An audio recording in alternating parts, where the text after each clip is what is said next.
We're going live on YouTube. I can't wait any longer. We're about to start the motherfucking show. Let's get that. Here we go. We pushing to the website now, folks. And you know what that means? It's time to start.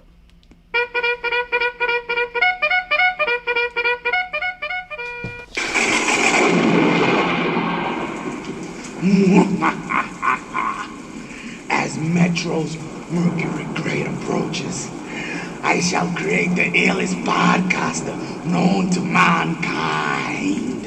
But Master, what are you going to do? Howard Stern, Stephen A. Smith, Joe Rogan, Dave Chappelle. Why Dave Chappelle? Cause he's a funny motherfucker. Jay-Z. Jay-Z? Because he has money. You fucking dickhead. Oh, I'm sorry, Master. I'm very sorry. The heart of India. The strength of a black man. And the pride of a Spaniard. I present to you MyT. It's alive. He's walking, Master. He's walking. MyT Sports. Oh shit, I guess it's time to turn up. Curtain call. Good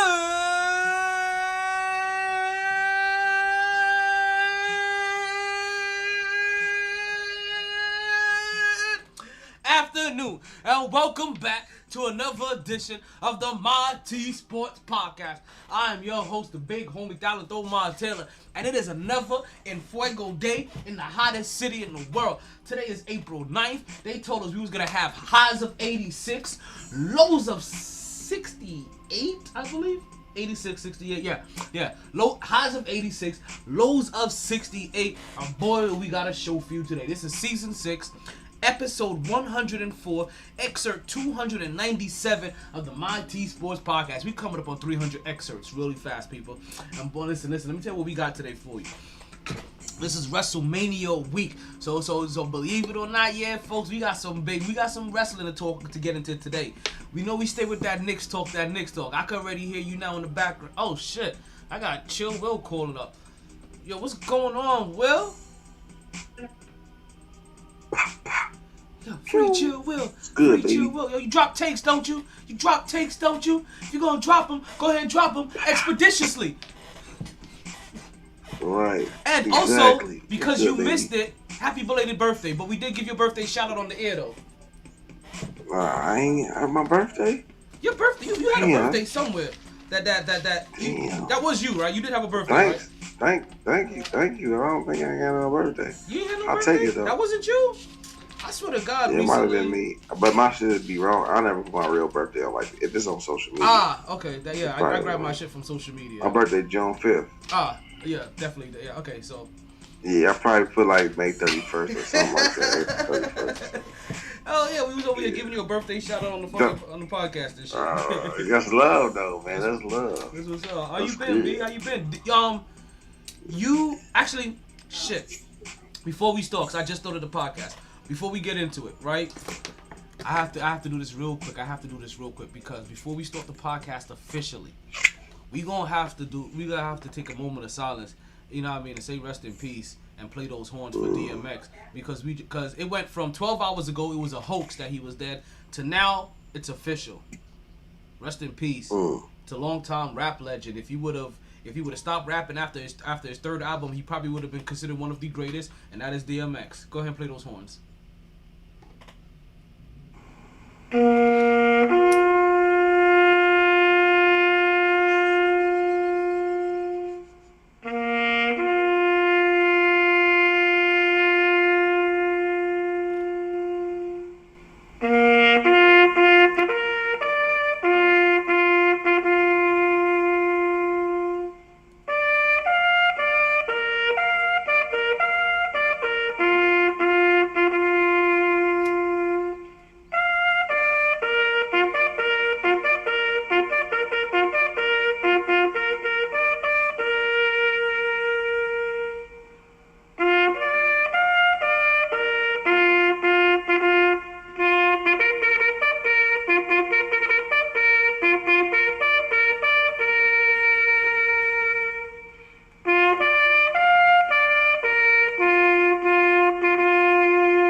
as for us losing the one DMX, born December 18th, 1970, passed away earlier today, April 9th, 2021, at the age of 50.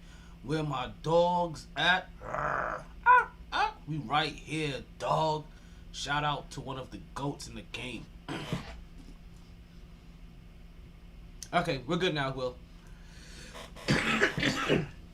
I just had to get that out before we got into anything serious or non-serious. So, how was your vacation, B? I heard you was down in my neck of the woods, weren't you? Man, I couldn't even come, bro, because I had so much going on here. Oh, I just told myself I ain't coming, man. And then there's a whole bunch of stuff. There's just a whole bunch of stuff, bro. Understood. Man, so I ended up not coming, but I'll probably be there this summer though, because I gotta go back. I gotta go back down that way, even for some business too. So yeah, it's going down still though.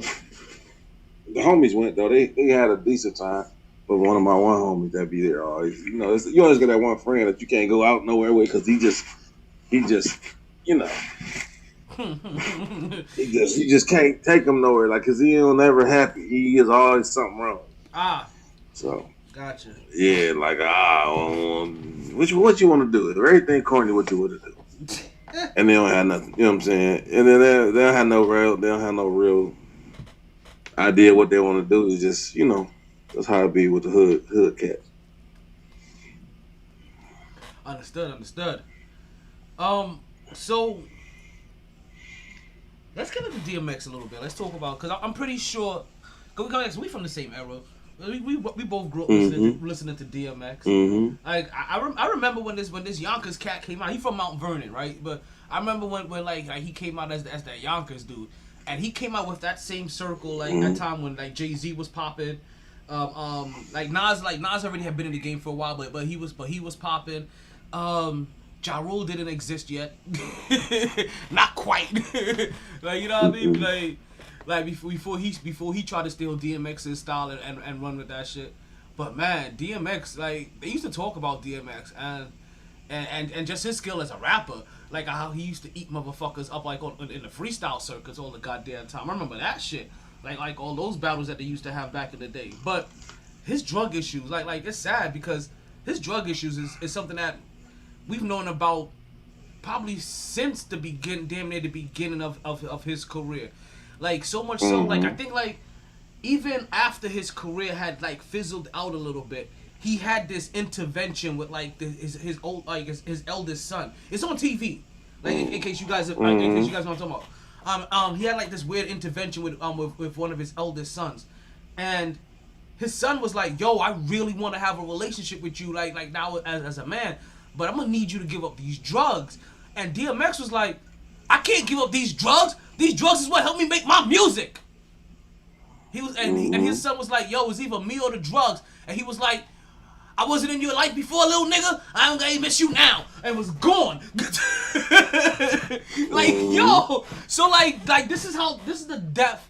In case people don't realize the depth of DMX's of his demons, right? Like when he was making all those songs called Damien, like these are the depth of the demons that he was fighting. Was that he couldn't, like, even when he wasn't at the peak of his career, even when he's an afterthought, because this is well after Grand Champion, like this is like which is his 5th album, or is it? Yeah, like this is well after, like, and even Grand Champion was bad by then, but that was still while his name was still popular, and that's the reason why I bring up Grand Champion. Like, so even this is well after that. This is years after that, like 5-10 years after that, and DMX is still over here like, oh, I can't give up these drugs because it would help me make my music, but we haven't heard a banger from him in like a decade. Them D-Rugs, they got a hold on me. Yeah, man. That shit is, it's sad. I watched the Instagram clip, the Instagram clip they had going around. Just hear about it last couple of weeks about when he first was introduced to drugs. Did you see that? No, I did not see when he was that clip. It's a clip. Maybe I can find that motherfucking clip. Yeah, it's a clip that somebody put out there. I can't remember who page it was on. And he was telling basically the story about how he first got introduced with drugs, and he was on the Breakfast Club. I want to say, no, he was on. Yeah, I want to say he was on the Breakfast Club, and recently, or Talib Kweli podcast. Oh, Talib Kweli got a podcast? He was, man, what? Bro, you tripping. I do. Yeah, he got a podcast. He got a podcast. I gotta go listen. I do. Yeah, you gotta check it out. Check it out. Because now they doing it right. These cats that are celebrities, they're making podcasts. You know what I'm saying? They are or past their prime. The Norries, Quality, they making a pod. Well, Quality really ain't past his prime. He just always been in his lane, but they're making podcasts. Well, they're making money off of it. Talib Kweli may be a little bit of both. Like, he's past his prime, and he's always been in his own lane. right. I mean, but he ain't really past his prime, though. He never was ever, like, he's always in his pocket. Because he can make an album today and probably sell just as much as he did back then. Yeah. Because it's just his lane. You know what I mean? So, but he made the pocket. They're making money off of this because they can get these actual celebrities that fuck with them on their show, opposed to like a media personality who just trying to milk them and exploit them. They know these is my homeboys. I can get the roots because they're my homeboys. They're gonna sit down with me and give me an interview. And they sit down. So they get smart. Like they basically like they're chopping it up, and it's like, yo, it's not even an interview. I'm here talking to my boy, and we reminiscing about, yo, tell me that story about that time. That you know what I mean? And be like, oh shit, you know what I mean? Right. Exactly. And that's like that Nori shit. I'm about to send it to you right now. Bet. I just found it, and I'm about to send it to you to your Instagram. But yeah, man, he was just talking about how it was. Actually, if you want to play, you can play, but it's like 10 minutes. But man, it's crazy because he's just talking about how the homie and. Damn, I'm on the wrong Instagram. I got a couple different Instagrams, so I'm not on my regular one. Let me change real quick. But yeah, he was just telling him how the story about how he got tricked into doing smoking, woo, and he was hitting a blunt, and it was dirty. And one of the OGs laced it, yeah, and it was at 14, crazy. And so when you start anything that early, man, it's a motherfucker trying to stop it. Like when you indoctrinated to something so young, I don't care what it is, and then is it built in the fabric of your makeup? That's a demon that's stuck, and it ain't really no fault to his own. To some degree it is, but to some degree it ain't. You know what I mean? Because like if you wasn't out there with these knuckleheads doing the wrong thing in the first place, you probably wouldn't have got addicted to it. But at the same time, what type of grown ass man gonna get passed around a blunt with some crack, knowing what I'm saying? To a little kid, who gonna let a little 14-year-old smoke weed in general? You know what I'm saying? Like if you saying in your head, you know what I mean? So I feel like everybody I know that smoke weed would give weed to a 14.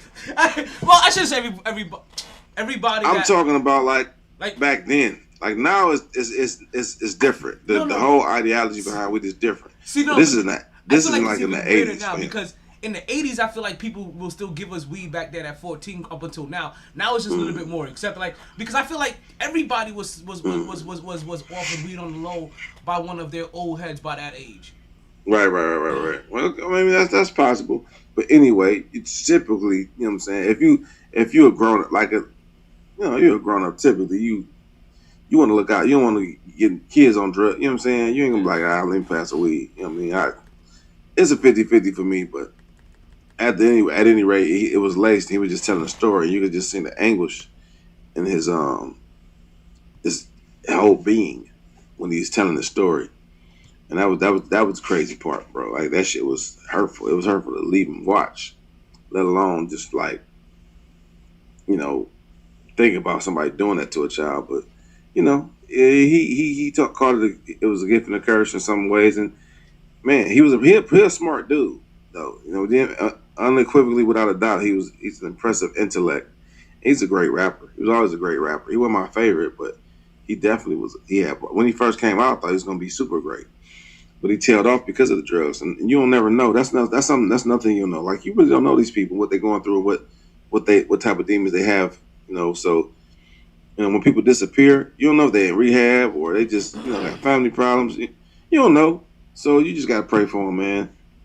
And we want their music, but really life come first, right? And so you never know what people going through because I only dropped like Lauryn Hill. People be mad at her. She only dropped one, but she had mental illness. Obviously, we found out a little bit later, but she had mental issues she go through. So I'm saying so that take precedence. I'm saying if she making money or doing this third, and she need to step away for years, that tell you whatever the industry was doing to her. To who she had to step away. They tell you what it can do to somebody. Dave Chappelle, and you got to be built for it. Martin Lawrence, right? Yeah. Like shit, Richard Pryor. Like people don't realize sometimes. You start losing yourself. Yeah, like that stresses a motherfucker. And then just imagine, right? And then talk like you don't even have to imagine. We were just kind of there a while ago. We saw what happens when people make a lot of when people are able to make more money than they're able to fully spend a lot of times, or without a lot of outlets to spend it. I don't have really shit to do during the day. Their vices kick the fuck up a lot. like we just went through the last year where everybody was smoking way more weed than they did before. Everybody was drinking way more than they did. Like whatever vice they were in, like that bill fucking damn near like doubled or tripled for a lot of people. But now I said, and we just got an extra what? Let's say extra, 30, extra $3,000 a month. Now imagine you're getting an extra 300,000 a month, or 30,000 a month, or you're getting an extra $3 million a year, or you just got 30 million a year for one night. Your vices kick up like a motherfucker in that in between time where you're doing absolutely fucking nothing for months.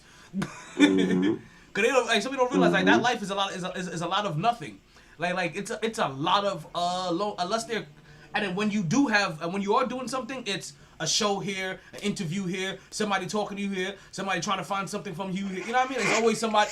That's why they say I always feel like somebody's pulling them, because when you do finally go out and you be like, okay, let me go entertain all this shit. You know what I mean? It's everybody wants to know this. Everybody wants to know like, God damn, see, this is why I'm gonna go talk to nobody. But also it's the thing that they all were chasing until they got it. Like, listen, not for nothing. Like, we joke a lot about him on the podcast. Kyrie Irving. Like, I wouldn't be like we joke about him a lot, but there it goes. It just popped up. Okay. Like Kyrie Irving, he like I wouldn't be surprised if he comes back and later on talk about he had a lot of mental instability for football. You know what I mean? The way that he talks and the way that he is. So, like, yeah, and we were also tough on mental illness back then too. But this DMX clip is just about to come up, so in just a few, I'm gonna play this for everybody live on the air. Now this is from, let me make sure I frame this right. So hopefully, okay, so this is from the People's Party with Tyler Quality. This is what you was talking about. All right, so let me get this volume off, and we're gonna listen to this together. It is about 10 minutes long, so until then, you guys will not be seeing my face. Instead, you will be seeing DMX's lovely face up on my screen. I'm gonna blow some doja while y'all hear this. Some fire ass mixtapes on the streets in Yonkers. You battle rapped in prison. How did battle rapping in prison and selling tapes on the street shape you as an artist? And can you maybe share a story from early days running around Yonkers? Well, see, I kind of grew up with hip hop, where it'd be like as hip hop, because people think hip hop is not just music. Hip hop is a lifestyle. You know what I'm saying? Facts. It's a way of talking. Facts. It's a way of standing. The b-boy stance. You know what I'm saying? Graffiti. DJ, breakdance. You know what I'm saying? It's like you had to do something that was a part of hip hop, which is the lifestyle. You know what I'm saying? And I started beatboxing. I used to do the beatbox, and a huge part of the music aspect of it. With Ready Ron. What? Oh wow! Whoa! Okay, shit just got real. All right. So I'm in Yonkers, you mean, and I just come home from being in these institutions from the age of 7 to 14, you mean, and this guy, Ready Ron, I mean, he was like an older brother to me, and he would rap, and I would do the beatbox. Damn. Yeah, he's torn up on this shit. And I looked up to him like an older brother. You know what I'm saying? I love this guy like an older brother. You know, I don't have any brothers. And man, I would beatbox, he would rap, and then he suggested one time. He said, "You know what? Why don't you write a couple of rhymes and they'll act as a beatbox for you? You know what I'm saying? We can like trade places." I was like, okay, that makes sense. And I remember, I remember went upstairs taking a piss, and that's where my first rhyme came to me. You know what I'm saying? And referring to incidents occurring in past times when the beats of my profession, I had no rhymes with the daytime change, and so do I will. That's when I remember journey up the MC hill to make my first step forward to leave behind my past. Cause I put my future first, everything else last. First rhyme was unacceptable, but that's what changed by taking parts of words with them rearranged, and it was like a story. You know what I'm saying? Cause that's what it was back then. And man, this guy, and I could tell by his response that it was a dope rhyme. I'm like, okay, so we worked at it like that. But this guy, man, he introduced me to what would be the best part of my life, which would be the rap. But he also, at the end of my life, is blessed with the curse. And the curse aspect of it was, like I said, I didn't smoke cigarettes, I didn't smoke weed, I didn't do anything. I'm 14 years old, and me and my man went to a robbery one night, and it was his birthday, and we came back, and we split the money. I said, "Here, take this, go get something nice for your birthday, whatever." So he came back with a blunt rolled up, and as I'm counting the money, he likes the blunt. Like I said, I was impressed. I don't really smoke, nigga, fuck out of it. And he passed the ball around, and wow. Damn. Damn. Like, y'all can't see it. DMX. And I hit the blood, and I'm like, I was no longer focused on the money. I never felt like this. Like it just fucked me up. I'm like, the fuck. And I later found out that he laced the blood with crack. I think.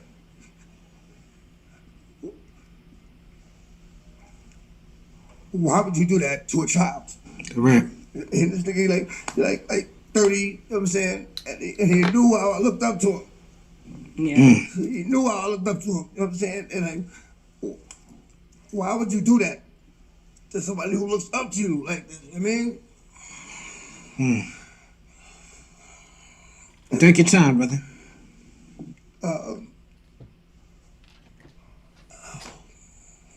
A monster was born. A monster was born. I mean, and I wouldn't do that to my worst enemy. I wouldn't wish that on my worst enemy. I mean, like I said, especially to someone that you supposedly love. Yeah. Why would you do that? Why would you do that? Right. I put that in one of my songs called Pain. I smoked crack at 14 for the first time. Given to me by a nigga that I idolized. My love is real. But after that, when I saw in his eyes, it was a snake. And who I love was just a disguise. So the person that I loved was a snake. And he acted like he was a good person. You know what I'm saying? He acted like he loved me, but Yeah. I don't know. Well, I mean, I didn't, we wanted to talk a little bit later about, about addiction and about pathologies in the hood. And I didn't expect I didn't understand even asking that question, how that's all tied up together. But it speaks to what I said in the intro, is that you showed us who you were. You were unapologetic about telling your story. And the difference between you and a lot of these celebrities, and I said this to you last night, is that you're a true artist. Like, you live and breathe this art, and it's not separate. The rhyming is not separate from who you are as a person. It's like it's really life and death, because it comes from a life and death experience. We appreciate you being so strong and weathering these storms, so you could come and tell us these stories, brother. Thank you. And I don't see. I can think of no one else, and to open up like this, about this, the way, you know what I'm saying, having, you know, other than you know what I'm saying, I have a tremendous amount of respect for you, I mean, you know, when you think real MCs, you're right there. You know what I mean? I love and right appreciate there, you, brother. I mean, it's just what it is. It's just what it is. You know what I'm saying? So, you know, I'm glad it was you that I got to talk to. I mean, and you know, I feel like you understand what I'm saying. Yeah. But I point out the other aspects of the story. You know what I'm saying? A lot of people just focus on drugs. Like no, hip hop. You had to, you know, do something that was a part of hip hop. You had it is what it was. You know what I'm saying? I did graffiti, all that. You know what I'm saying? I did the beatbox, but you know, you. Thank you. Thank you. Thank you for helping me open that door because thank you, brother. That's actually the biggest problem, not addiction. And I always say this. I mean, drugs were never a problem. Drugs were a symptom of a biggest problem, a bigger problem. And you know, there was things that I went through in my childhood and where I just blocked it out. But there's only so much you can block out, you know, before you run out of space. I mean, and then you never know when, you know, the things you stored away are just gonna come out and just fall all over the place. And you know, it might not. It probably won't be a pretty situation. So I learned that I had to deal with the things that hurt me that I didn't deal with when they hurt, and when they happened. I didn't deal with them then. You know what I mean? It's like, you know what, let me open this door and start dealing with this shit now before it comes at the wrong time and I just have a meltdown and, you know, I'll be, you know, no more good to anybody. So that's what, you know, that's what's helped, you know what I'm saying, with addiction and sobriety and, you know, just knowing that, you know, let some of the stuff out. Yeah. And, you know, I really didn't have anybody to talk to about it because, you know, in the hood, it's like, I was like, all right, this is what it is. Like, you know, nobody wants to hear that. Nobody wants to even help with talking because so often talking about your problems is viewed as a sign of weakness when it's actually one of the bravest things you can do. Yeah. One of the bravest things you can do is, you know what I'm saying, put it on the table and chop it up and, you know, just let it out.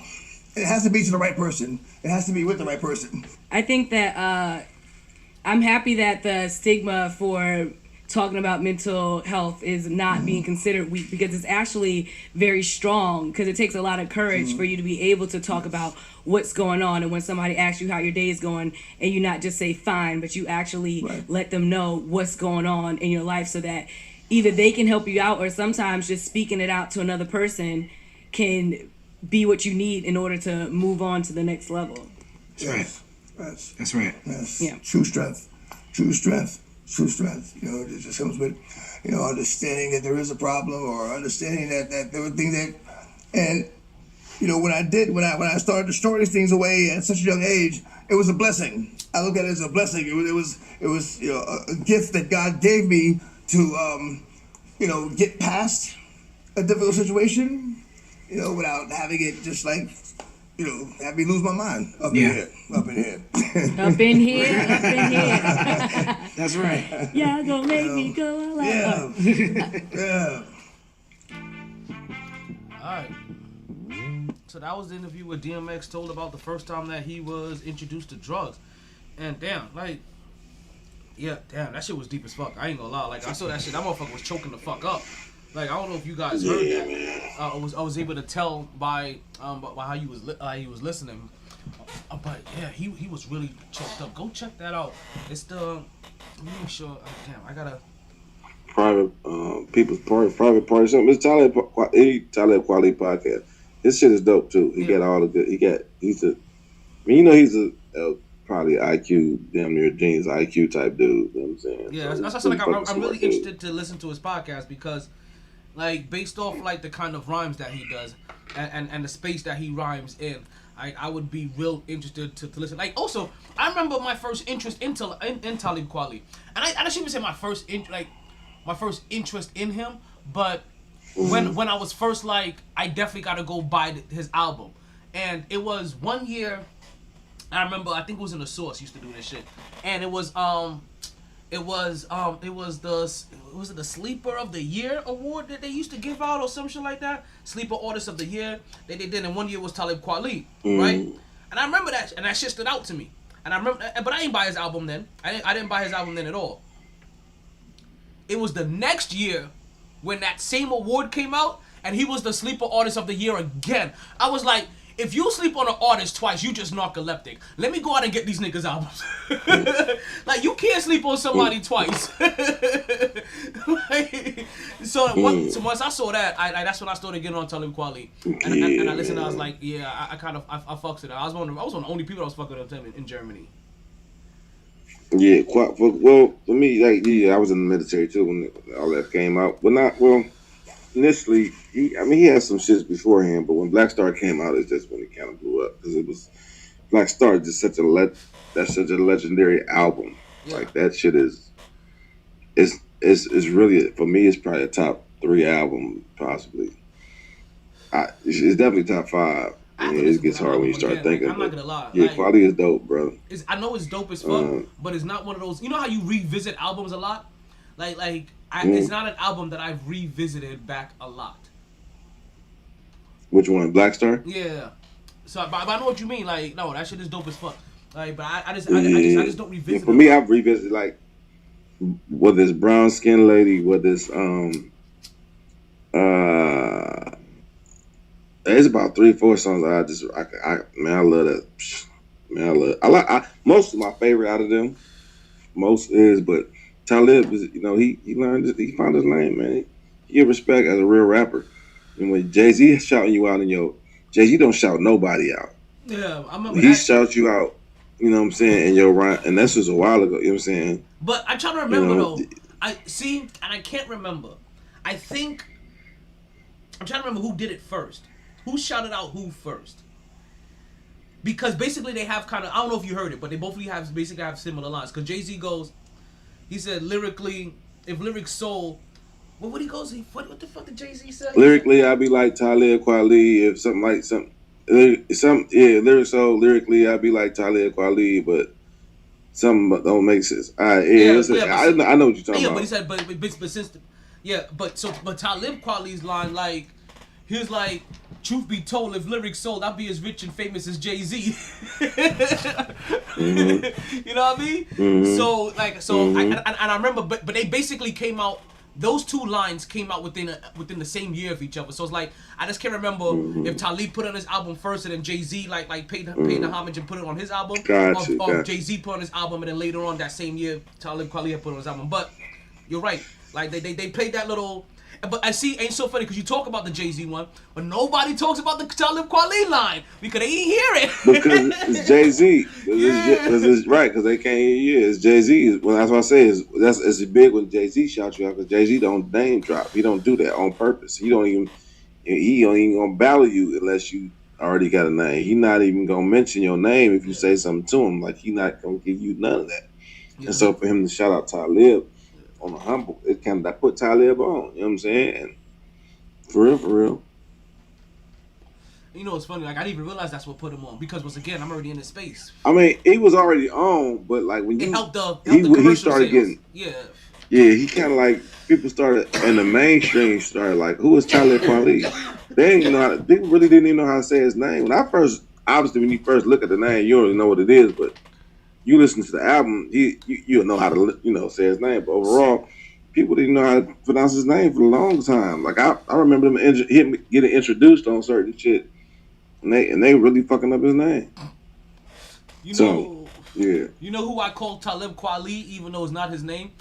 The dude that snatched Michael Crabtree's chain. Oh yeah. That it ain't the dude that played for the New England Patriots as well too. Yeah. For some reason, when I get ready to say his name, I always say Talib Kweli, and I don't even. So funny. I don't even know if people even realize I'm saying the wrong name. They be like, "Oh yeah." They just know who I'm talking about every time. But I cannot remember his name, so I just say like, "Oh, Talib Kweli," and they be like, "Oh, you mean yeah? Oh, yeah, okay, I know what you mean." Right. Yeah, Talib Kweli has been one of my undercover like favorite artists to always rock. Cause I think he actually, that album also came out the same, like he dropped an album the year of the Blueprint too, didn't he? I think he did. The year that Blueprint and Don't Play 2, Black Star? No, maybe. no, Blueprint Talib 2, Kweli's. Wait, that's when he dropped. I'm trying to think when he dropped his solo album. Akeem Talib is what you're talking about. His last name is Talib. Oh, okay. Akeem Talib. Yeah, his last name is Talib. Yeah, Akeem Talib. Yeah. That's the dude where he said like his grandmother shot his uncle through a door, and when the police came, he was like, "Who shot you?" Like, I don't know. Like I was yelling, and then next thing you know, I'm bleeding. Yeah, man. Yeah, so that's when music was real music, though, bro. That's. But I'm sure every generation say that, but I mean, I feel like it's awesome because we were in the birth of like that shit. We really we witnessed the birth of a nation, so to speak. Definitely, like I do realize as people don't realize, right, as they become impressed with a lot of the stuff that rappers are doing now, they really don't realize that these are still like first generation rappers. For the most part, right? And so like this is still because rappers so that's what, super young. Bro, preach, because like this is one thing that pissing me off. They're like, well, and look what we're you doing. know, when people make comparisons and they're not linear. Like you can't compare rappers to rock and roll stars because rock and roll's been here since Elvis started it. I mean, not technically, but you know what I mean. Since Elvis made it what it was, put it that way. Not started it. That's a bad term, but made it what it was. So that's been around since the 50s. So now you got older rock people. Of course they making their way there. Of course you can come in like, oh, rapping is a young man's sport. No, nigga, it's new, period. It's a young man. Rap is a young man itself. Yeah. Like, so how you like can have yeah, of course it's a young man's. Yeah. But now, you about to see these older rappers with our generation being able to make money, tour, and still be good. Like those older rockers because it's older. It's gonna be 100 years old. You know what I mean? And not too long. So. Why couldn't I connect you? For some odd reason. Try calling again, Shada. I tried connecting you, but it wouldn't let me connect. Try again. No, yeah, rapping itself is an infant. Like, put it this way. Right. Like, there are still rappers alive that were still the first rappers. Mm-hmm. You know what I mean? Like, that just shows you how young it is. Right. Like Grandmaster Flash. You know what I'm saying? Yeah. And they're not old ass men. Like, Kool Herc still, the motherfucker still alive. Like, how old is Kool Herc? Like, still telling the story. I don't know. He probably 60 something. He can't be too low. Exactly. You know what I mean? So that's what I mean. He might not be that. Like you have rock and roll people that have died and gone and passed and aged and have kids in the game. You know what I mean? Like, so when I tell you like this is first generation, like this is still first generation money. Like, mm-hmm. and you know what's funny? And so now you're gonna see those older rappers. You see them going on tour making money now. And Ghetto Boys, Too Short, it's so much and all of them. Yeah, and it's so much easier now because even by the time the Rappers Delight crew was out there, you know what I mean?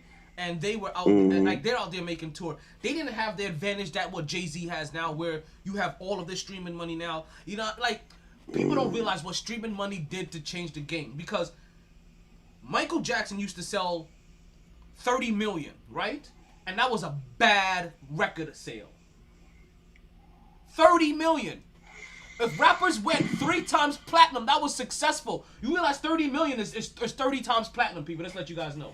3 times diamond, I should have said. Right? If they go, like... But those are the kind of numbers that popular pop stars were making, country artists were making, and other, you know what I mean? And other people that were heavy in the game. Like, those were their numbers. In their first month of sales. But they was making it off music, though. They was making it off music, though. Like, now they ain't making that much money off music. They getting streams, but they ain't making no money off music. I don't know. I'm saying, that's what I'm saying. Like, those were their sales when it was just records. That's just like when Jay-Z was talking about his record sales.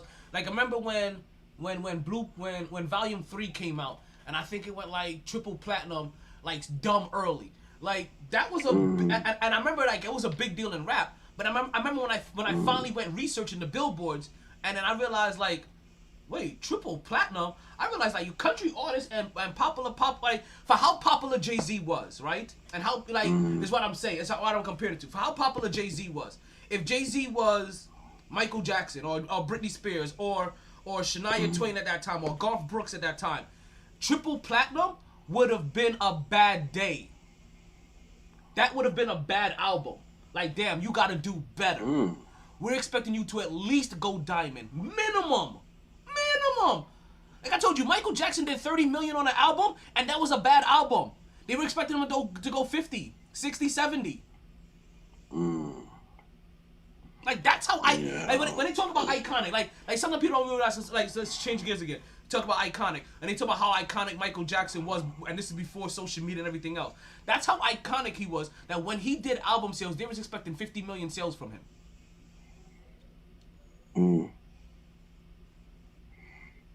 That shit is crazy to me. Michael Jackson was in the social media age. It is a difference. They making money different. They all making money though, but it's just a different way though. That's all. Yeah. Because think of Michael Jackson had a YouTube channel. Oh my God! Yeah, oh my God! Or if Michael Jackson, actually, I'm pretty sure Michael Jackson does have a YouTube channel that his family's benefiting from.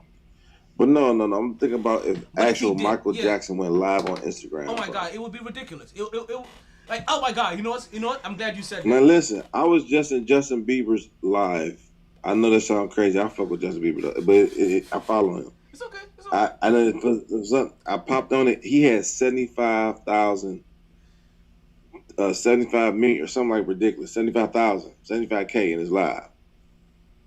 That's just Justin Bieber. And so that means that they had a versus. What it was like 175K on that versus. Like when they had like the one on the versus. Man, if Michael Jackson on the head, this motherfucker will break the internet, bro. Like he's breaking the internet.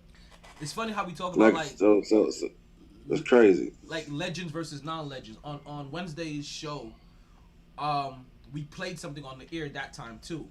And it's funny that we talk about what legends would get and what kind of like non-legends don't, right? Or just different legends in different ways. Because I don't want to say, I'm not trying to call Jay-Z a non-legend in that story. I wanted to go back and correlate that with that. But if Jay-Z go live, it'd be still ridiculous even today. But like, it wouldn't be Michael Jackson, a different animal. So like, imagine if like Kobe was live, right? Like, let's say if Kobe was alive, and if Kobe went live, and if while Kobe was live, all of a sudden, he's having a poker game, and in this poker game, he's drinking and he's smoking, and he has a whole bunch of strippers in the background. How many views you think Kobe's gonna have on that? Man. Well, not way more than Paul Pierce. Paul Pierce didn't break 400 views. Like, see how petty like because I'm a Knicks fan and shit. My petty ass noticed that shit. I actually don't even got 400 views. Yo, he drinking. That is really petty. He got weed. He had some bad broads all over the place. Don't even got one of It's petty, but it's a proper segue. Yeah. I see what you did. I see you, motherfucker. Oh shit. And we was playing that shit, yo. Paul Pierce. I was like, he gonna get himself a strong talking to. But why does Shannon Sharp get to talk about that? Shannon Sharp, he doing what Shannon Sharp talk about every day. He just put it on camera. That shit crazy to me. Do you understand what I'm saying? Oh, Shannon Sharp get up there and say that. Shannon Sharp get up there and talk about smoking weed, smoking hen, or smoking a cigar. You know what I'm saying? Going to the strip club. Well, he talk about all of that. He does, and that's why I said, like, for Paul Pierce, I think he's gonna be good. He'll be back on the jump. I just think they'll probably give him a talking to about the optics, and and probably remove him from the show for about a week or two. Just so the people that are offended don't have somebody to go ahead and point all their venom to for the next. Because really don't nobody care. Yeah, exactly. Like real people don't care. Exactly. That's normal. Yeah. So they're gonna give it some time to let the news cycles pass a little bit. Let Deshaun Watson, Deshaun Watson, they just passed the motion that the women in the case in his case, they have to start identifying themselves, because so far only how many was it? I think only I think 2 women so far. Yeah, only 2 women out of the 21, out of the 22 is up to now, have actually physically identified themselves. Everybody else has filed unanimous. So his lawyer has now filed a motion for these women to not have to come out, to have to put their name out there or some shit, or put a name to it, because he said, yo. So that's my segue on this one. I forgot what the fuck we was talking about, how I even segued there that way. So, Paul Pierce. So, there we go. Exactly. But that's exactly what needs to happen, is that they just got to let enough bullshit news cycles pass through for Paul Pierce to be forgotten about, and then Paul Pierce will pop up 2 weeks later. They'll rip him on the show real quick. You know what I mean? Like somebody will throw a sideways jab, probably be RJ, and then they'll move on. And then it'll be talked about randomly. Because I said, at this point in time, nobody gives a fuck. Like, he was smoking weed in California and having a drink and having a poker game. Like, really, they only could complain about the optics. Because it's not illegal in Cali for him to smoke weed, so he can perfectly smoke weed all he wants. All he can talk about is the optics of it being affiliated to Disney and the children's show and all this other random bullshit. And also, as I say that too, Fox always wants to get raunchier. Like, Fox even told WWE, we want you to get a little bit more raunchier. Like, Fox always wants to be a little bit edgy. They welcome that shit. Yeah. Like, that's what they're trying to do to separate them apart. But it's crazy, though, because that's what all Sean every day, he talking about smoking that hen dog, whatever, country as hell. He really be acting like himself on TV with a suit. With a suit on. You know what I'm saying? So I be damned if Paul Pierce, he ain't really do nothing wrong. They ain't what he even do. He was just in there with strippers. Yeah, I said he ain't doing nothing wrong. That's what only thing he earned himself was strong talking to. And all it's gonna be is talking to about the optics. It's the motherfucking. I'm saying that it's all about the optics. He ain't do shit wrong. It's about the optics. And I'm trying to figure, and it only could be the affiliation between Disney. So let's continue about optics, right? As I was telling you about a while ago, Deshaun Watson recently, like I said, with his case, now they're up to 22 women. Out of the 22 women, one has actually made a testimony that I think we've all now seen on TV. But recently, his lawyer passed a motion to have some of these women identified, because 20 of them have filed their case unanimously, or not unanimously, but anonymously. So that there is no identification to a lot of these women. Now I know they haven't said all of them, but I know they did come out saying that most of them are going to have to start now identifying themselves and making themselves known. And the reason why I transition every time from Paul Pierce to Deshaun Watson is only because, I don't know which side to go on this, and it's only because when I first heard this, I had a feeling that a lot of the masseuses that were filing charges were some of the masseuses that Paul Pierce had, were the kind of masseuse that Paul Pierce had in that video. I'm just saying. Man, that's how I feel. Hey, but also, I think we talked about this though. Man. I know we did, but also, we talked about this yeah, podcast. I know, but also something that you said actually rang in my head, because, like I said, there's two sides of this, right? And I like, and I'm playing both sides a little bit. There's also the other side where the women are completely a victim. And there is something to be said about a person that has had 22 different masseuses. There may be a reason why he's had at least 22 different masseuses. Maybe it doesn't last very long before whoever his masseuse is can't put up with his bullshit, so they stop working for him. That's how you get to 22. You don't get to 22 masseuses like that if you have one steady masseuse that you trust and helps take care of your body, helps you with recovery. You get 22 masseuses if somebody can't put up with your bullshit, or on the other side of it, if they're all some part of, or if they're kind of that Robert Kraft Orchids of Asia kind of scenario kind of shit. You know what I mean? Like, and look, so if if you notice in your Houston, and you're like, you know what, hey, let him do his thing, and he says, you know what, it's all good. We know now. But then Deshaun Watson gets the uppity nigga, and then he wants to leave. Oh, okay. So you know what?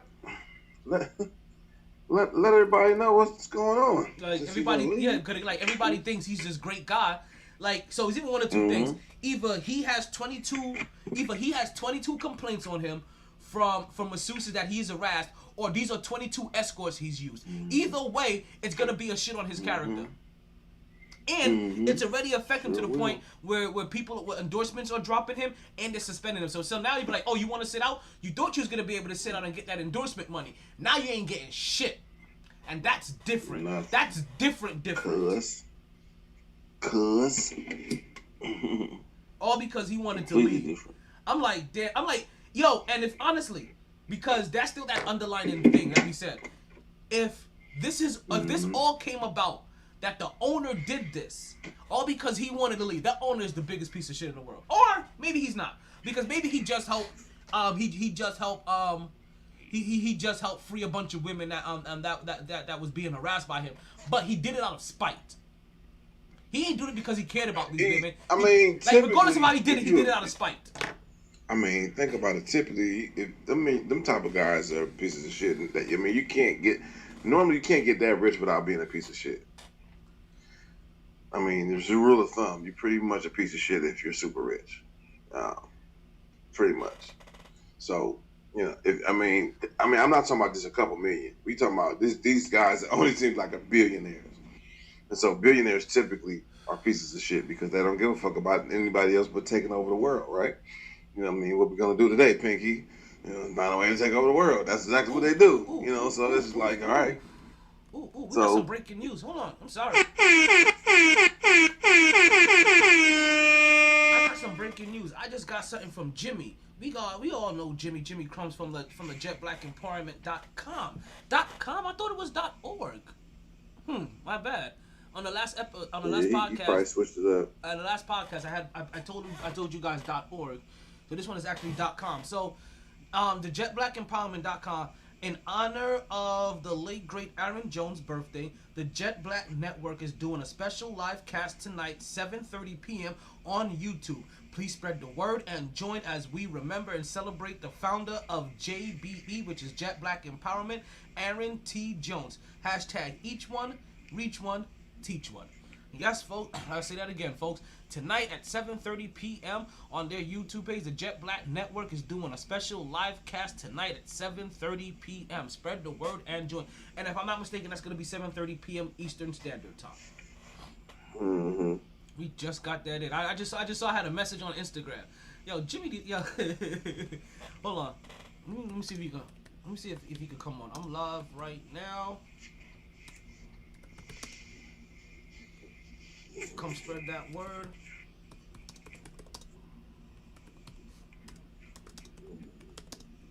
I just let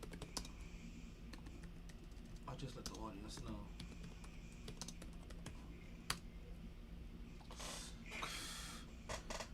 Alrighty, yeah. So definitely. Let me make sure I get this podcast shared as well too, and make sure we get that information out there. So everybody that's watching on YouTube, everybody that's listening everywhere, you make sure that you go in and you join YouTube at 7:30 p.m. JetBlackEmpowerment.com, their YouTube page, 7:30 p.m. Make sure you're there and join it. All right, there we go. Let's get back to these sports a little bit, right?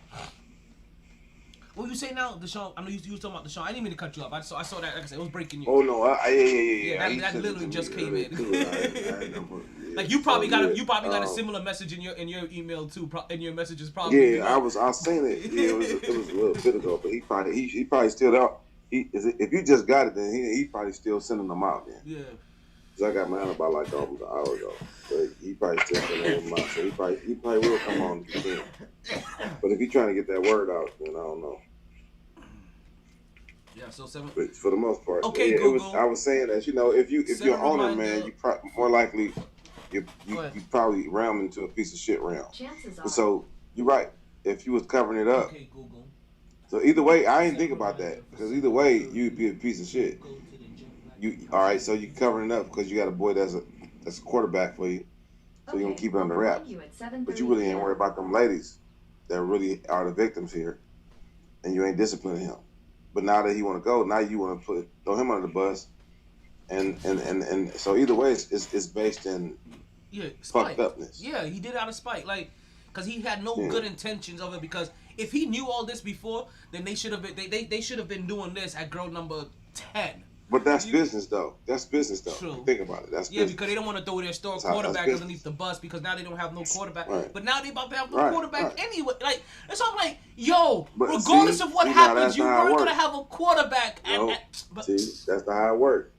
We got a quarterback, but now he want to leave, so we don't have a quarterback anyway because he don't want to come back. So we might as well let's release your information. I like to say out of spite. So because if you ain't gonna stick with us after we held it down for you, guess what? Fuck you. We didn't went to the lengths of suppressing real rapists or shit. You know what I'm saying? Information. Like we didn't took ruined a whole 22 lives, maybe, possibly. You know what I'm saying? Or maybe not. They could have offered them settlements. But we had to negotiate this. We sit here and let you ramsack through our city, through our America, and so you decide to get up and leave because you don't like the football team. It's bigger than that for us. We was looking out for you. We was letting you be your own devilish self out here, and so now you want to up and leave? No, this ain't how it works. You don't get to do that. You don't get to stipulate nothing to us because we've been helping you and that's a lot of times that's how it be, and people don't know. And so when we go out there and we try to make determinations on certain shit and say why such and such don't do this, why he signed here, there's an aspect that we don't know shit about. Hey, that's how it be. That's what this actually just revealed. Yo, real talk on that one. Yo, for real. You just said something I wasn't even thinking about. Like, when some people resign some places and you wonder, like, damn, why? Like, he had an opportunity. Why didn't he leave? They may have some deeper shit, or they may be helping him, like, keep some other bad. Because then you wonder, like, later on in the career, like, when he leave and a bunch of shit come out, you be like, damn, the organization didn't know? Yes, they did. They just had no reason to that's just right there in that lane. It could be a million different type of shit that could be going on. Like, it could be a million different type of shit that could be going on in somebody's life, what they do. And if it seems like it don't make no sense, it's probably because you just don't know the whole story. And we can speculate, we can criticize, but at the end of the day, how many times have you been that person where people are talking shit about you, but they really don't know the whole thing? Of course it don't make no sense. But you got to think, like, these people ain't stupid, so if something don't make no sense, it's probably a reason why we just think, you know what I'm saying? And that's any realm of life. Damn, why they still together? They won't break up. You know what I'm saying? Why they won't break? Why she stay with him? Da da da da da. You know what I'm saying? You may not know. Might be something deeper. You know what I'm saying? Maybe just anything. So I don't even really try. I just kind of make my judgments. I ain't really judgments. Just assess shit on surface value, knowing that it's surface value. That we really don't know shit. You know, when it comes to stuff like that, even with the sports, bro. So we can only go off of what we got, but sometimes what we got ain't shit anyway. So and that's what happened with Deshaun, and I think he just got caught up in that complex, and then got too big for his britches. And that's not even about being the owner trying to keep a player in his place, though. You know what I'm saying? That's just like, all right, we was looking out for you, and this is the things you give us. Yeah. I don't care about I don't care what team we put in there. You know what I'm saying? I don't give a damn if you playing. We can draft whole Georgia and bring him here. You gonna be our quarterback because we looked out for you. Just beyond football, you know what I'm saying? So you know what I'm saying? Me and you out, and I look out for you like, damn. I'm like, damn, T, you over here going crazy shit out here in the streets, man. Let me make sure you get. I got this gun for you. Make sure I got your drugs for you, or you know what I'm saying, something like that. We were riding, we riding for years, and all of a sudden you be like, you know what I'm saying? Fuck you, nigga. I don't, whatever. We got a business. You just want to get up and leave our business, and whatever the case may be. I might be the spiteful one and be like, nah, man, I've been looking out for you this long, and now you just want to leave just because. True. We going through some hard times. True. You know what I'm saying? That's just human nature right there sometimes. Like, Because that big person is right. So that's not even really about a billionaire or owner and plantation thing. It's just about principle to him. So human, like, yeah, fuck, human nature. it's Like, fuck yo, you. people looking It's out for fuck me. you. It's fuck right. Like I Right. don't have It's to look fuck out me, for it's you. fuck Like, you. yeah. Like some people just don't take that Right, shit right. well. Like you don't like some people don't always like be the bigger. Like some people aren't always the bigger person. Right. Like Right. It's that. eye Like, for an eye. It's eye for eye. It's eye for eye. You know what I'm saying? So you can always cite the Bible in one. It's contradictory, right? So you can cite be the big person, but you can cite eye for an eye. So that's how some people, you know, especially up at that top level, don't say, and they have a right to, I guess, because you did turn me like way on your account. I shouldn't have been a schmuck, but I still looked out for you, and you kind of like want to get up and leave. So. Wait, come back here. Come here. Get on camera. And folks, this is what you guys know, that this is the lovely birthday girl right here. So we're looking at camera. Get in camera. This is my birthday girl, Tiana. And make sure you're on camera over here. And we're gonna say happy birthday. So Will, you guys ready? You guys ready for this? Happy birthday to you. Happy birthday to you. Happy birthday to you. Happy birthday, Come on, man. dear Munchkin. Happy birthday to you. Birthday Yeah, to happy you. Yeah. Merry Christmas from the Temptations. All right, kiddo. Yeah, it was her birthday yesterday, and yeah, she had a like so as most people that know me by now, my Munchkin basically stays with me half the week sometimes, right? Because like her parents end up working and she has to homeschool, and they have crazy schedules, right? One's a nurse and one manages a strip club. So when I say crazy schedules, I really mean crazy schedules, right? And so she's with us like for like usually the back half of the week. So yesterday was her birthday. So what I did, like, you know, she's in virtual school, and I think school is like for 6 hours. So what I did is that I got her 6 gifts, and I put them like 6 numbers, like numbers 1 through 6 in a cup, shook them shits up, and on an hour of every hour, I let her pick a number from the cup, and I marked it with one of the gifts, and I brought her a new gift. So like every hour she was looking like so like I set the alarm downstairs in Google, so she was looking forward to like every hour. She's over there doing the countdown. She's like, it's almost time. It's a good day. I got a couple of Nerf guns. I got her like a Ripley's book of like believe it or not shit. We're also gonna get her some Roblox stock, but we also got her some Roblox gift cards so she can do some Roblox crap. What else we got her? I also got him some smart water, and I put that in a sneaker box. So she thought she was getting Listen, she got the better birthday song actually for her birthday, okay? Happy birthday to you. Happy birthday. Talking about that one? Actually, no, she got the Simpsons Michael Jackson birthday. Munchkin, it's your birthday. Happy birthday, Munchkin. Munchkin, it's your birthday. Happy birthday, You give her the church Munchkin. one? You don't give her the church one? The way. Happy birthday to you. Well, it's your birthday. Happy birthday to you. It's your birthday. Happy birthday. You know that one? When they get together at the table, don't know the that gospel one. folks. That's the one. Man, you gotta check that out. Man, you would never want to hear happy birthday again if a bunch of church folks come around and sing you happy birthday. It'd be crazy, bro. It'd be crazy. Okay. So let me see what we got. So we got you a couple Nerf guns, Roblox. What else? The book. Water.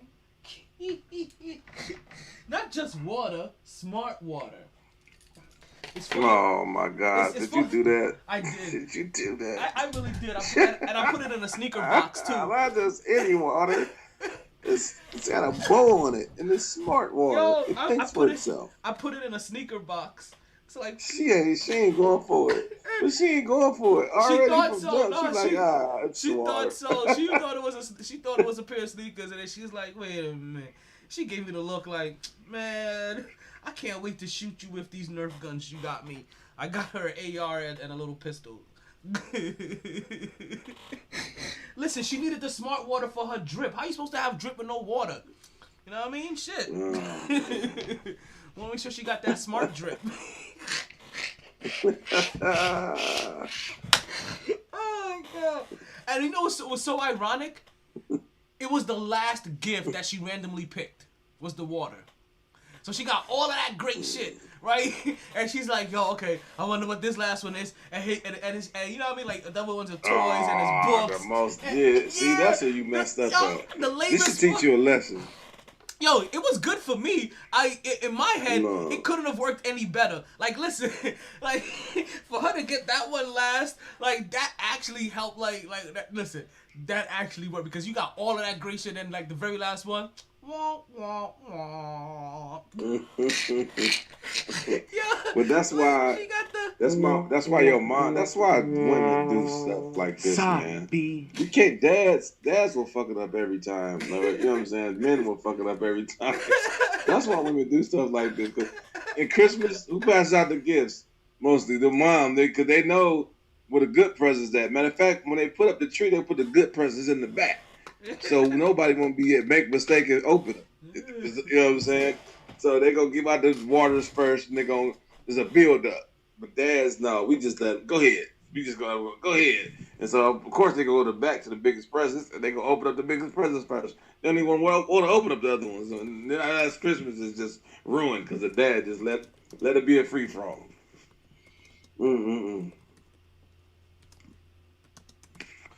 Listen, like it worked out. It worked out for me. Like yeah, it worked out, bro.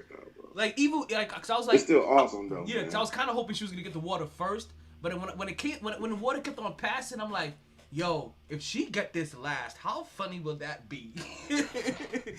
and she pulled it last, and I was like, yo, that is hilarious. Like that is absolutely freaking hilarious that she pulled it last. Like but she absolutely loved it. And then we went to Cheddar's afterwards, and then so they fucked up her order, so she got free food.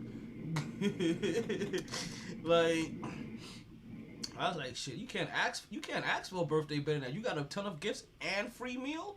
Like shit. She was happy. She has been happy. And she's still gonna have a present that's gonna be meeting her at her house. Like that's one of those still.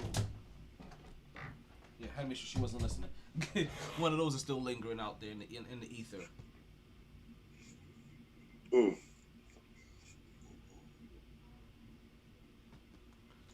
Whoa! What is the most typical time? Like, what, to get a gift on the hour every hour while you in school? Like, yo, I made sure she was stunting on her dad. I was like, yo, every time you get a gift, you make sure that you type in your class thing is gift time, and you show them the gift every time you get it.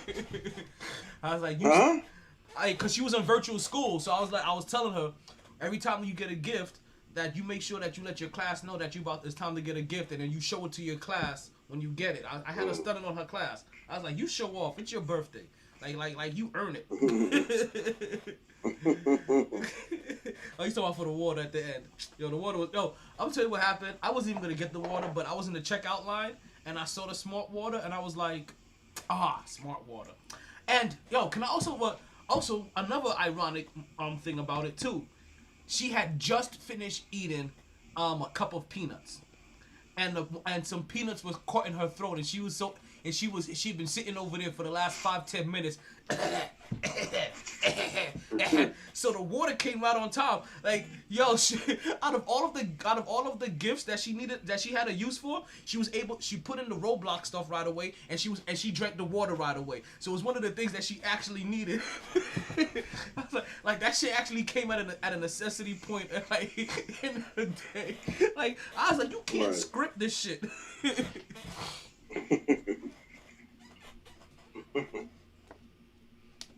Oh man, that's good times though, bro. That's a beautiful thing. Man. Yeah. It was a good day. It was a really, really good day. Like I was really glad we was able to spend that day together. And the thing about it, like, I'm pretty sure the celebration ain't done, because I'm pretty sure her parents gonna do something again for her this weekend or whatever. Like, they're gonna get their part of the involvement. They ain't gonna let me outshine them.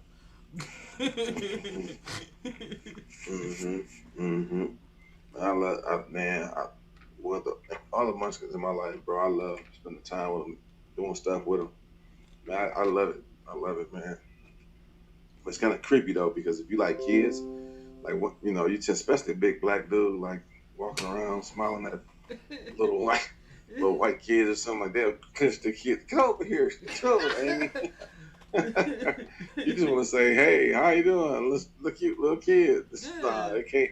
Fucked up times is fucked up. They like, nah, just fuck you, big crazy ass, get away from me. Oh, he's a creep. But what I get what you're talking about, but you also don't realize it too, like. Kids stare at people sometimes, so you just make eye contact with kids. Like you know how many kids I end up waving to on a daily basis. Yeah, in the line, right? Just in the line, bro. Yeah, like every time I get into the line, I'm like, hey, little person. Right, but then I'm saying, you know how the parents be holding them, right? Yeah. So they don't even know you talking to the child until they make kind of a glimpse of it. Yeah. Oh my gosh, and then watch their face turn. Sometimes it be like, oh man, that's fucked up. Yeah, I enjoy. I've enjoyed I've enjoyed being around all of my little people and all of the little munchkins. That especially like my brother has a ton of them. Also, I don't know if you heard my eldest brother. He's about to have another kid. Like he's the one that's 40. Well, he's turning 47 soon. He's 46 right now, I think. Is he 40? Yeah, he's 46 right now. Like he's about to have another kid. And like, so I was like, the first thing I said to my mother, I was like, yo, like, this is how you know, like God is good, and the universe just has a way, like, of just letting you know every time that I still have time.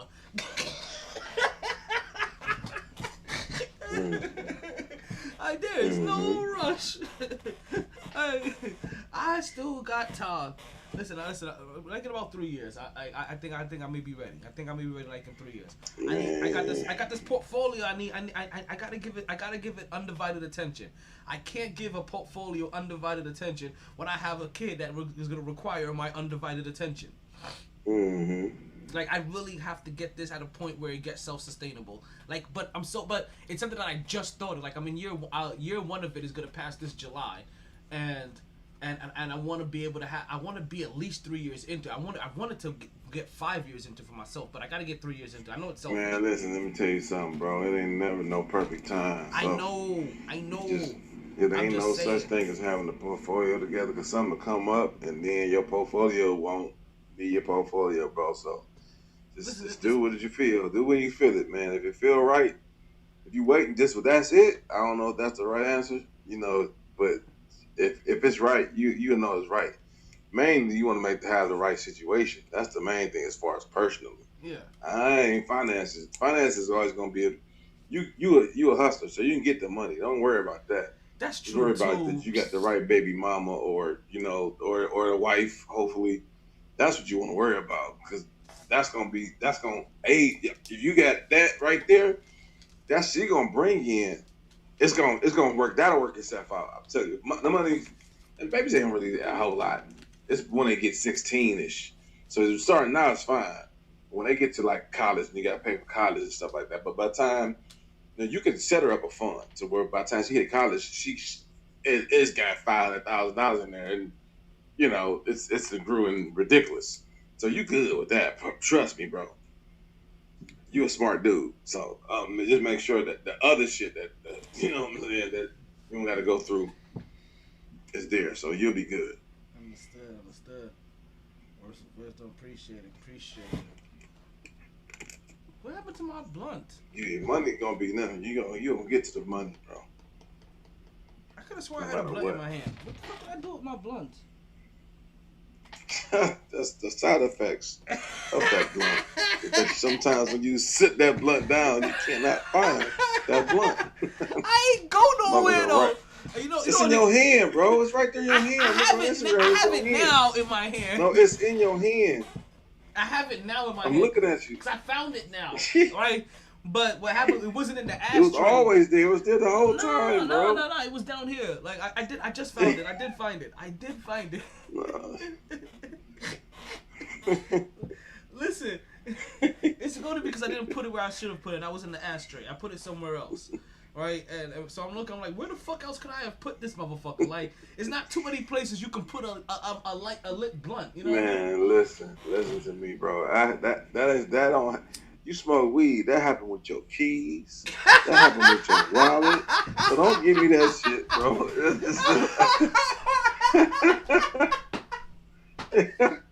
How many times you been smoking a blunt and you were looking for your keys or your glasses and they on your head? No, what it is like when it hits me the hardest is when I'm trying to leave the house. I always leave the house, but I don't have something. And the number one thing that I usually don't have when I'm leaving the house are my car keys. Like the keys that I need. Like I leave my keys like thank God I can get into my house through the garage, because if I didn't, you know how many times I would have locked myself, man. Walk straight out, and as soon as the door closed. Who thought of this? Like, who thought of this? To have push start, so a motherfucker who smoke weed can lose their keys on an exponential basis. That is the worst fucking idea for somebody to have. Oh, let me realize I don't have my keys when I'm down the block. You got your car running. You run in the house. You put your car on the shit on the table. Your car's still running. You come out. You went all the way to the store, and your keys ain't in the car. So if you turn this motherfucker off, it's over. you ain't. Hopefully it don't turn off, but I don't know how that works. That's the benefits of living in South Florida, right? That you don't have to always turn your car off when you go run to the store. Yeah, so man, that's the worst, bro. I couldn't imagine that, because I know that happened to me one time. I don't even smoke weed. I had a Chrysler, and then I'm like, man, this is crazy, man. I almost turned this car off. I don't know if I would have been stranded or not. But I'm 20 minutes away from the house. Crazy. Some of these cars don't let you go anywhere. Okay, cool. So I don't even know. Like mine's. Yeah, but you know what I did? What you need is what I did. You need to get that motherfucking the N-way or the little mechanisms. They GPS, so you attach it to your keys. So when you ain't got them, you can take your phone and just ring it. It's a little fob shit, right? Like one of them little. Yeah. Right. You know what's funny? You take it and you ring it. I have a couple of those in my Amazon inbox. I have been looking for those lately because of the same exact scenario. I was like, because you can get like 4 of them. Yes, you get like a pack of 4. So I was like, damn, I could put one on like my keys. I could put one in like I could put one on something else. I could put I was like, you need to put one on your blunt and your weed bag. Definitely. But see, this is why I try to keep these essential areas though. Like one on a pack of miles that you or the cigars, the Urpo cigars. You need about 100 of them motherfuckers. That's it. That's done for. 4 ain't gonna do. You need to put them on a cereal box. You need one for the. You need one for that cordless mouse you got. You need one for everything, bro. You need. I imagine you be losing all types of shit, man. Motherfuckers get high. I'm like, man, this shit right there, bro. I know. I'm forgetful by nature too, so to get that on your wallet, they got a card for your wallet that you slip in the wallet, like a little card that you slip in the wallet that got GPS. You got to charge it every couple months, but you can ring it. You know what I'm saying? And you can actually set the N-way. The towel don't have this, but the N-way does the separation mechanism. So if you leave somewhere, you leave your wallet or your keys, your phone will go off, or vice versa. Oh, okay.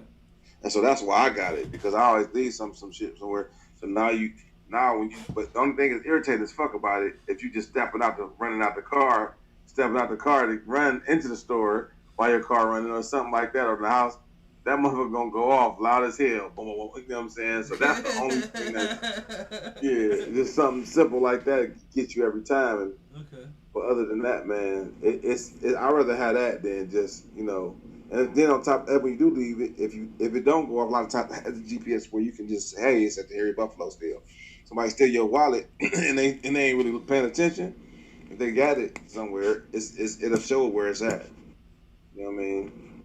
Hell yeah. And you can actually, find it. So it's definitely worth it, bro. But you know what?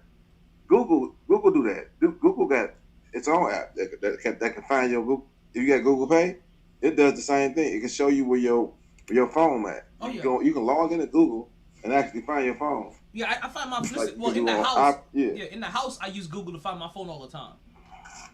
Yeah. So if you got Android, well, yeah, obviously, the iPhones got it, shit like that. But yeah.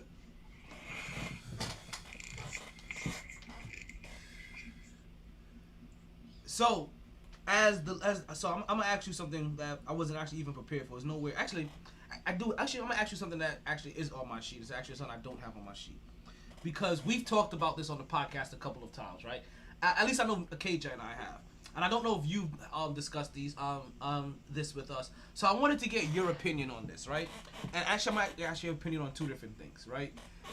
First, how do you feel still about watching games with no fans in attendance? Particularly, let's talk about basketball games, but in general as well. Side note, Miami floors, that shit is awesome. I've just seen that shit today. They did in Miami. Okay. That shit is awesome. God damn it! That's my next. Okay, so you kind of stole my next question. Oh. Because my very next question. I don't give a fuck who there. That shit look awesome. That shit look crazy. Because I was watching the Lakers and Miami game on television last night, and this is when we were at Cheddar's, and one of the fans there, they started talking about they're bored watching. They still can't watch games without any fans, and so they get bored. So they're bored watching with no fans. How do you feel about watching the games with no fans? See, I knew this next one I was saving this for next. I knew this next one was gonna get KJ all riled up. I just seen KJ in the chat, bro. What up, Yeah, big dog? he in the chat. I knew this was gonna get him riled up. That's why I'm glad he's here to ask this The gender reveal jerseys, yeah, man. Forgive me, bro, because I'm a dude. I can only do so many things at once. So if I ain't reading the chat and you said something, it's up to T to tell me, because I. Oh no, he just started. He just started. He just started saying something right now. Like especially towards you regards that. That's like I just brought this topic up. So first, okay, so let's ask these both questions. Let's get both questions out the way there. So one, how do you feel about? I'll address your first one. How do you feel about watching games without fans in the stands still, or limited fans still? And then second, how do you like the Miami Heat's jerseys and floors? Yeah, so the first thing, I'm impartial to it. Like I don't really watch basketball until the playoffs anyway. Okay. To be honest. So, it is what it is. I mean, I think it'll be a different dynamic for the players that fans was there. And there's always that feel. You know what I mean? The only thing that get awkward when a big play is a big play, and you can hear them cheering, and ain't no fans cheering. That's the awkward part. When it's really big moment, it's like dead silent, and that motherfucker is just them. That's the only time. Other than that, I don't really have no opinion on it. It is what it is. I'm watching on TV anyway. I ain't there. If I was to go to games, yeah. If I was a fan attending the game without no fans, I would feel some kind of way. But I'm not. You know what I'm saying? Yeah. If I was a media personality attending the game with no fans, I would probably feel some kind of way. No, I'm just talking about watching on TV. The person that was saying this was just a regular fan watching on TV at a bar, and he was like, "I'm bored. I can't." I don't. Yeah. Someone viewing it like how we've been viewing it. Yeah, I don't care. I just want to see. I think it really. To some degree, I liked it because I've seen, especially in the bubble. I kind of liked it in the bubble. Maybe not so much in the arenas, but in the bubble, I like. Oh, this is dope because now these bums is playing. They got.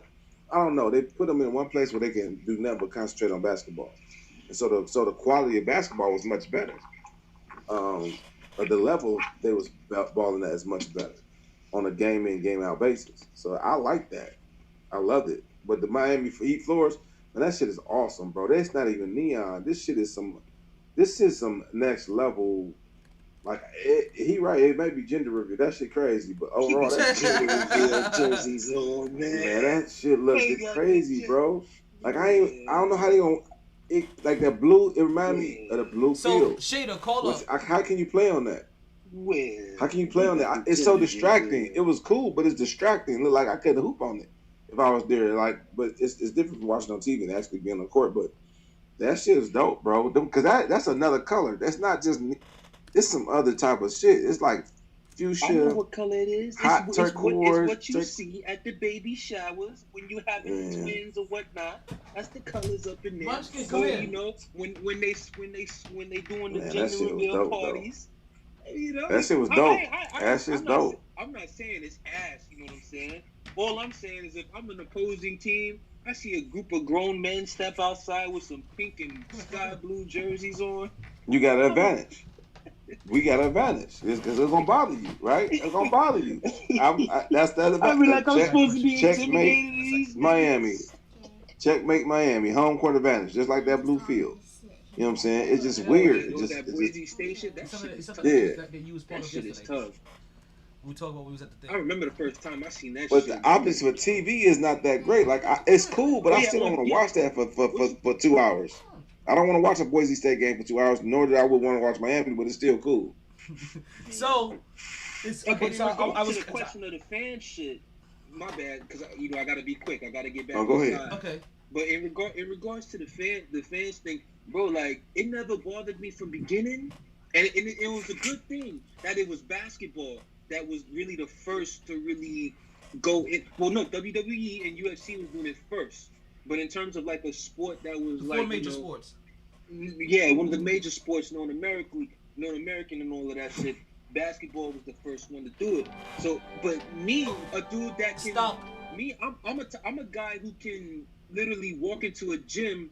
You know, if I'm waiting to see who got next, and I gotta sit on the bleachers while I'm waiting, I can still sit down and be highly entertained watching that shit. Because at the end of the day, for me, I'm the type where ball is ball, and I'm gonna watch regardless. And on top of that, if anything, no fans being in there made me appreciate a whole lot of things even more. It made me know I had to watch, that I couldn't defend. Like say I'm, you know, sometimes you watching a game, you looking at your phone, and then boom, something happens. You only know because the fans just went crazy, you know. So depending on if you got this type of TV or not, you gotta run it back and try to catch exactly what you missed.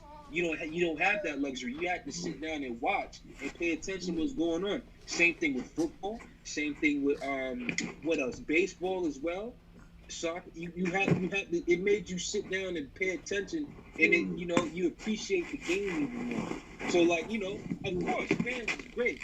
Trust me, fans are great. I mean, I've been to a Marlins game with opening weekend and saw the Rays and see them. You know, just being in that atmosphere was dope. I tried to see some tickets for the Heat for when the Bulls come down or whatever. Cause sure he's a Bulls fan, whatever. I ain't gonna lie, I'm not fucking with them tickets. I'm like, yo, y'all niggas barely got fans in here. You charging $500 for 100 section tickets? Kiss my ass. For one, nah, bro, I'm good. But like, yeah, you know, I mean, the word is by playoffs there should be a good capacity of people up in there. So just know the news is already out. Well, didn't we see a baseball game that had? We saw a baseball game with 100% capacity, right? Texas. It was in dead ass, bro. It was so weird because it's been so long since I've seen that. It's been so long since I've seen that. They showed the whole shit how it looked on ESPN. I said, yo, that is weird to me. I'm so used to all these places being empty now that shit was weird as fuck. I'm not even gonna cap to you, but. No, like it'll be cool. The NFL and college football, and I'm not surprised because you know they're all about their money and getting their money back. They said when season starts in September, it's mask off, everybody up in that motherfucker. So, thank you, KJ, for that. I got the Munchkin here. Munchkin, come over here, please. I have a question for you, right? So last night when we was at Cheddar's. You saw the Lakers and your favorite team, the Miami Heat, right? Mm-hmm. And how did you come here? How did you feel? look at the guy. How did you feel about the Miami Heat jerseys and their floor? Shoot, those are probably her favorite colors. She probably loves it. Not the floor. The floor. You know, the court. How do you feel about it? Are you okay? Did you pay attention to the court, or was it the jersey you was talking about? The jersey. And how do you feel about? Speak up so everybody can hear you. Remember the microphone's over here. So how did you feel about the jerseys? I do not like them. Did you guys hear that? What'd she say? So they can't hear you, kiddo. Come on. Say it to the mic. Say it loud. Say it loud one good time so everybody can hear. Then I'll let you go. I did not like them. See, even Munchkin knows the deal with the gender reveal jerseys. And on that note, and all that I'll still be listening. But I'm going back to work. Thank you, kiddo. Appreciate all your help. So it's like pulling teeth sometimes, I swear. And you know what's funny, guys? That KJ said something because it was actually what surprised me as well. That the Miami Heat's colors are her two favorite colors. Her two favorite colors are like purple and fuchsia, or like teal and fuchsia, or some shit like that. And I was really surprised that she didn't like the colors as well. I was also with my girl as well, and she had a comment about the jerseys as well. I thought she was gonna try to call up again, because she tried calling up earlier because I wanted her to say let everybody know how she felt about it. But she also felt the way about it as well. I like, in a weird way, like I think they're kind of dope, but I'm seeing like they're not very well received, and I'm actually kind of surprised. Like, do you guys want to know what my shorty said? Okay. Because it looks like she's not gonna be able to call up, but she was like, they look like cotton candy. Yeah, they do. Like in a bag, that's perfect. But it's still it's like a crimson though. Like it should be neon, but it's like a dark. Like, but like I said, it's sleek. I like it. Like when you know also it's specifically the Miami Vice jerseys. You're like, oh, okay, that shit is dope. That's a good homage to you know what I mean, or that's a good spin on the Miami Vice. like to me, like I kind of like that, like because to me it kind of feels like that weird ass sunset that they have, and that's really what I think it represents. That sunset that they have, that where they play with the color of it. Like, I think that shit is dope. KJ don't like that shit at all. KJ don't like that shit at all. He's like, they had other jerseys that was better. Now, listen, apparently I am in the minority here. Like I said, this is one of those things that I'm not gonna fight against. Like if it's not liked, it's not liked. Like I think it's dope I think it's dope, but a lot of people don't. I'm just surprised. I'm just surprised that so many people really don't like them. I'm gonna keep on continuing to do this survey now because like I am intrigued now. I feel like I'm gonna have to ask like everybody on the show. Like I'm gonna have to keep a survey like in the back of the book or some shit. Good idea. Like I'm gonna keep finding out everybody's opinion on this motherfucker, and find out when they come on the show. Like, yo, we have a question. How do you feel about those Miami Vice Heat jerseys?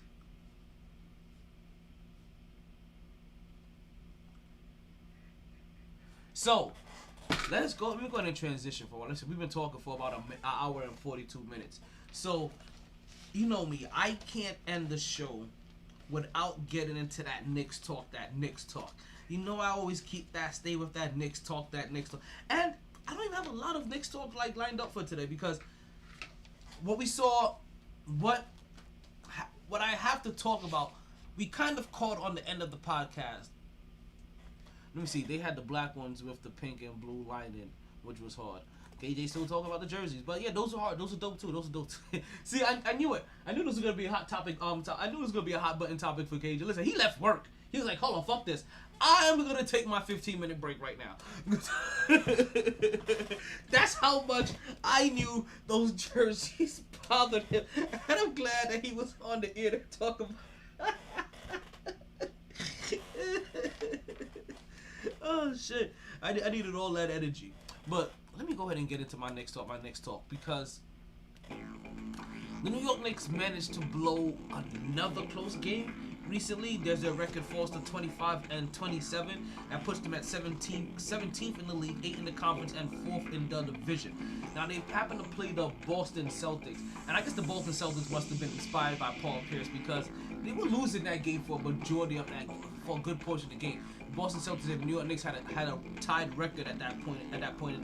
When the game started, both of their records were 25-26. So now the Boston Celtics are at 26-26, and the New York Knicks fall to 25-27. Now, like I said, this is another bad loss because they were up by as much as like 10 with like 5 minutes to go, and they forced themselves, because of how Jason Tatum was balling, right? They kind of started blitzing Jason Tatum to get the ball out of Jason Tatum's hands, and the guy they left open was Marcus Smart. And Marcus Smart, I get he's either hit or miss, but once he's hot, you gotta cover him. And they just kept on leaving him open and leaving him open and leaving him open. And Marcus Smart basically ended up being the determining person. Like, it wasn't Jason Tatum that beat him at the end of that game, it was Marcus Smart.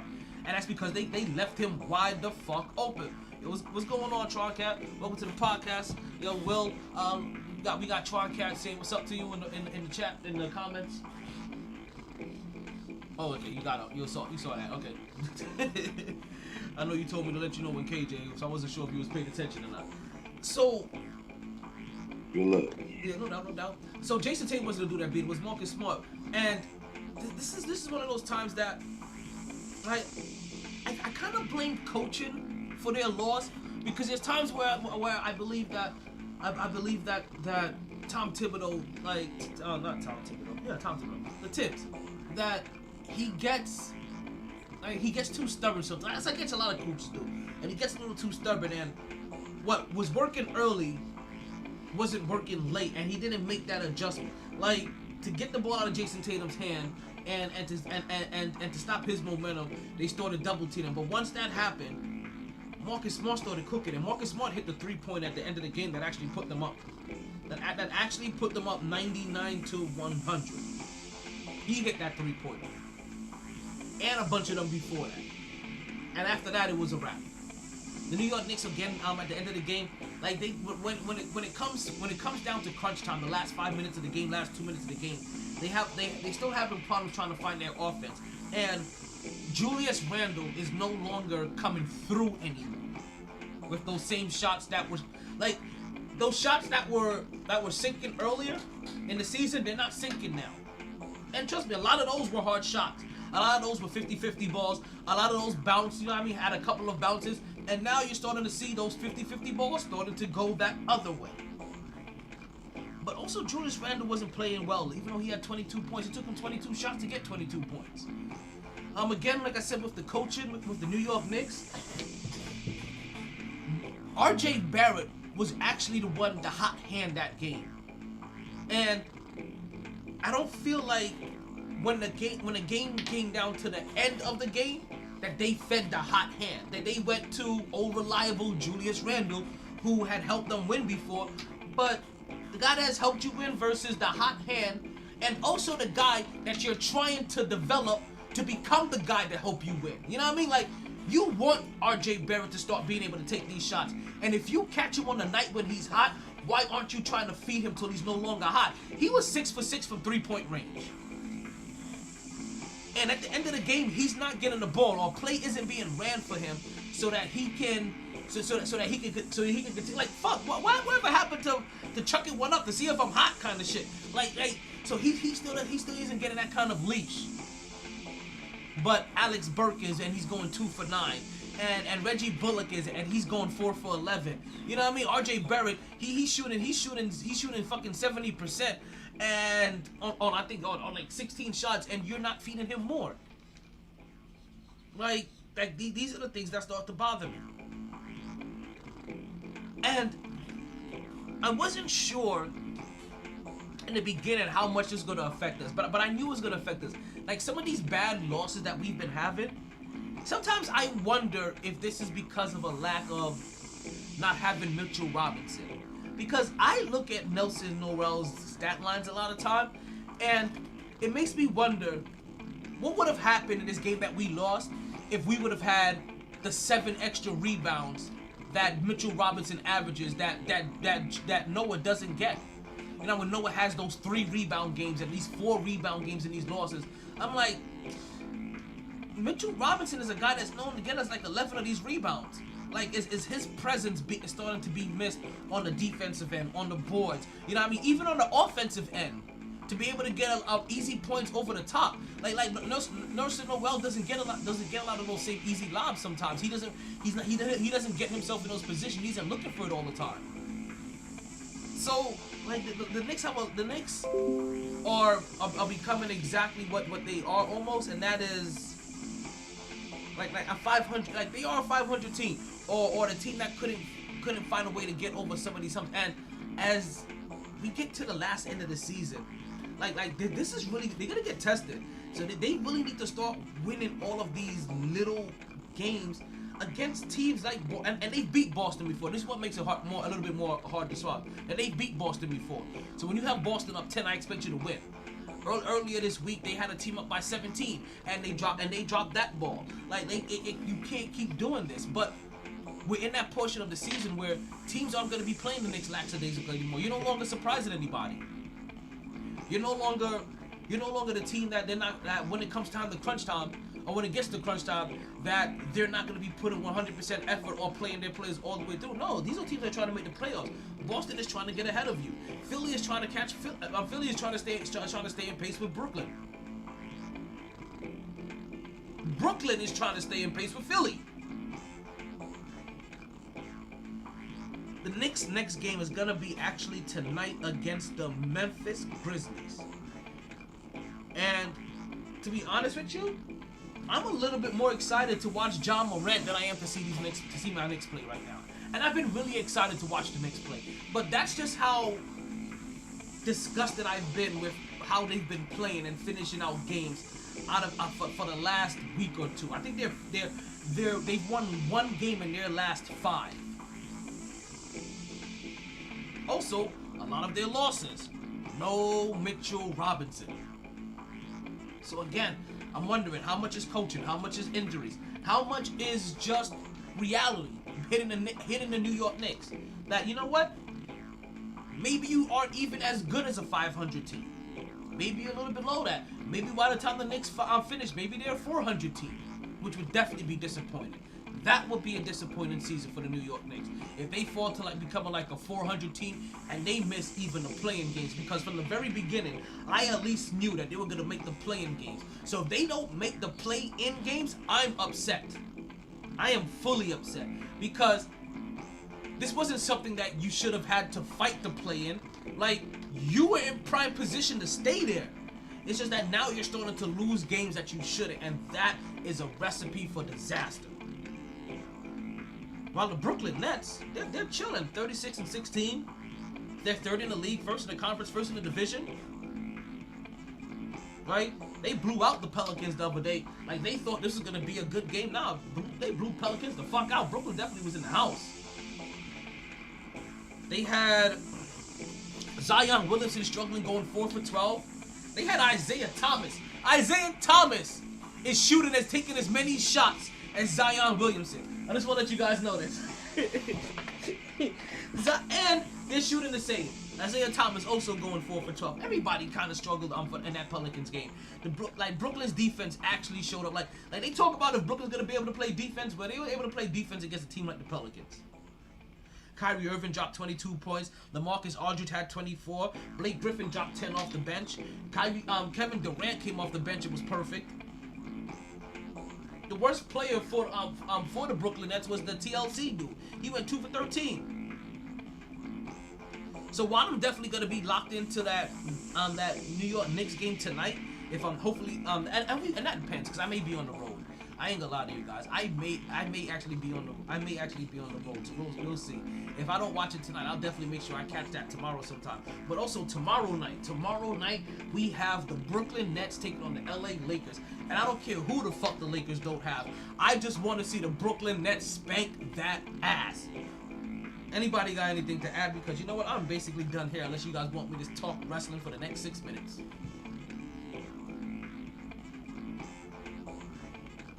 Will? Anybody? Oh, okay. I thought we still had Will. Will may be off doing something else. Now this week for all of you My wrestling. phone on the other side of the room. Ah, got you. Yeah, I put it on mute so I won't be shuffling shit. But bro, I feel like you got something against Zion. I ain't like your tone towards Zion. What? I don't have anything. I don't have Like, it anything was just against your Zion. tone. I don't say he struggled. Like your No, tone. because he struggled. He struggled, and people thought like when the matchup came, like you know when they were talking, you know when they're building a. he is. I didn't say he was a more athletic Kenneth Fareed. I said he was Kenneth Fareed with better PR. That's what I said about him. So you do. So we go. So see, I learned. You know, I learned about you. How you disrespect. Cause it ain't coming. It ain't disrespect. And then when you call you out about the disrespect. You downplay the disrespect. So I'm learning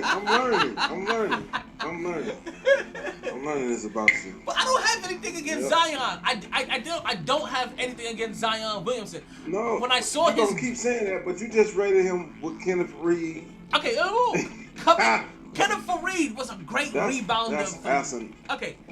Now coming into the league. Like Kenneth Fareed. Coming into the league before he got drafted, right? Oh my God. My draft grade on him was Kenneth Fareed with better PR. Okay, so that which is disrespectful, and How now is you're that trying to upgrade. Now you're trying to make Kenneth Fareed seem like he's a great. No, Kenneth Fareed is trash. Number one, let me tell you that. And then to compare a skilled player with a non-skilled player, which he's supposed to be, I admit he's not what. You know, he's been going through some things. He's a second-year player. We're gonna see. Now I see. But he's Now a big that man too. okay, but that was the Big man take a different. Big Okay. man got a different scale. Remember that. Big man got a totally different. It took Anthony Davis about 4 years to become Anthony Davis. Look, that was my draft. I mean, he was good, but he was. It You took him a minute. It took him a minute to become Anthony Davis, though. Don't like you. I don't want you guys.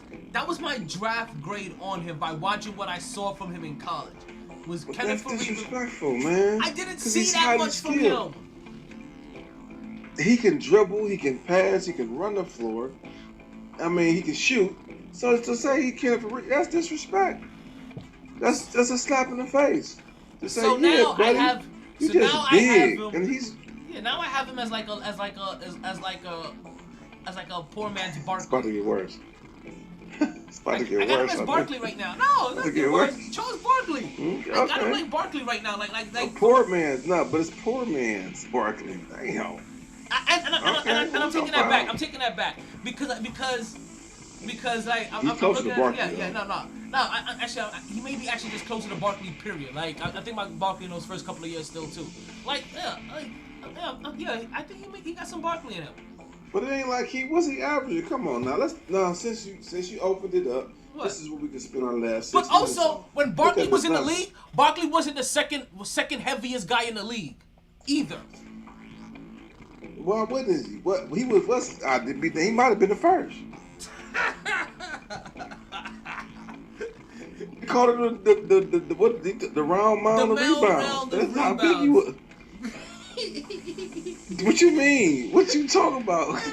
Let's see. He was not the second heaviest guy in the league, man. Those good, like those, listen, I bet you he was. He probably was. maybe his I bet rookie you he year. was. Maybe his rookie year because when he was on the bench with Dr. J and all them guys on the team. You know what I mean? Like maybe Man, that look. rookie year.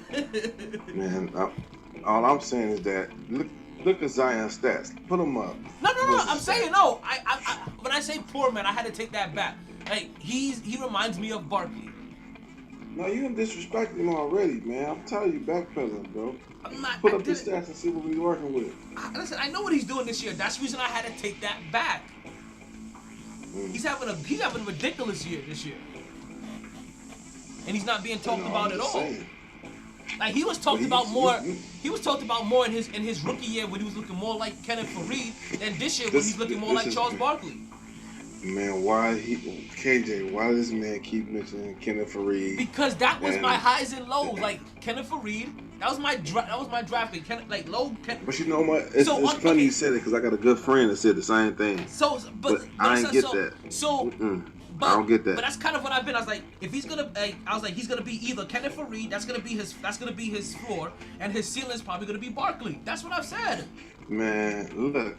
But it's nothing. And this dude has no game. He's nothing like Kenneth Fareed. G, like it's nothing. He's except he's athletic and big. I had to see him play in the league. And most NBA players that play forward are athletic and big. So that's not a real comparison, G. Come on. You killing me out here. Why do you keep asking for this, KJ? I think we only have like. Because he's right. Because if he was there, it'd be different. If you sitting right in front of you, it would be the same. He would be getting you just like I'm getting. No, he's asking me to say somebody's name. I'm like, why do you keep wanting me to say? What do you? Kenneth Fareed, though. Kenneth Fareed can't dribble. Kenneth Fareed can't shoot. Kenneth Fareed can't run the floor and dribble. Like he can't run no offense. He can't shoot a three. You come on. He can't do none of that. Barkley couldn't even do that much. What he could do, to be honest. All right, we're at the 60s. We're at the 122nd mark. We only got to draw two. I got you, KJ. You want me to say it? I got you, KJ. Cleveland! This is for you! This guy is petty. He was looking at. That's why he was quiet there for that 2 minutes. That's why you don't know your damn soundboard. I know I ain't looking for someone to soundboard. Listen, that's the second thing on my soundboard now. He's trying to figure out the buttons. Listen, that's another one of KJ's triggers. Oh man, that's the second sound on my soundboard. But we're about to be out of here pretty soon, because you know Podbean is about to kick us off. So I'm about to play that outro so I can stop rambling. Sorry, B. I tried. Honestly. The great LeBron James. All right, fellas, man. Much Is love. that what you want me to say? The great LeBron James? The generous king LeBron James? Oh my God. This guy is ridiculous. Oprah with the rings. Oh my God. I can't take it no more. On his watch, everybody gets a ring. You get a ring. You get a ring. You get a ring. Everybody gets a ring. That's the real Gabbers. He's a consummate antagonist. He's the fucking bad guy. Got good mic skills. KJ wanted me to say it. He did this, okay? He did this to you guys. Remember that? He didn't say that. He didn't want you to say it. He wanted me to say LeBron You enjoy James' it. name. You enjoy shit like that, bro. Last call for drinks. And then you laugh at your own funny. This pisses me off. I gotta go. Heard the casino got a buffet breakfast. Don't want to go far. Wild night. Shit, man, that's funny. Tired, B. Tired. Let's get this in here. MyT Sports. Oh man, that's too funny. That is way too funny. Let's go ahead and stop this audio. We done here.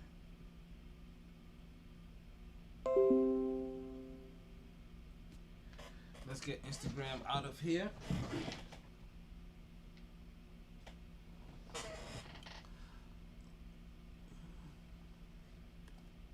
YouTube, we about to cut you soon as well.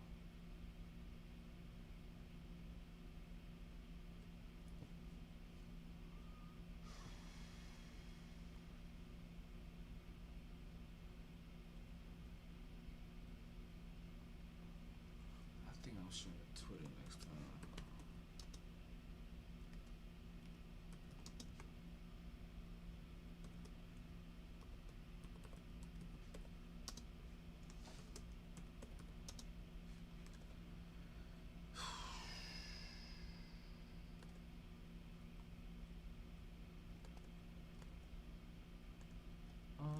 YouTube. You're supposed to be cut. Why are you still going?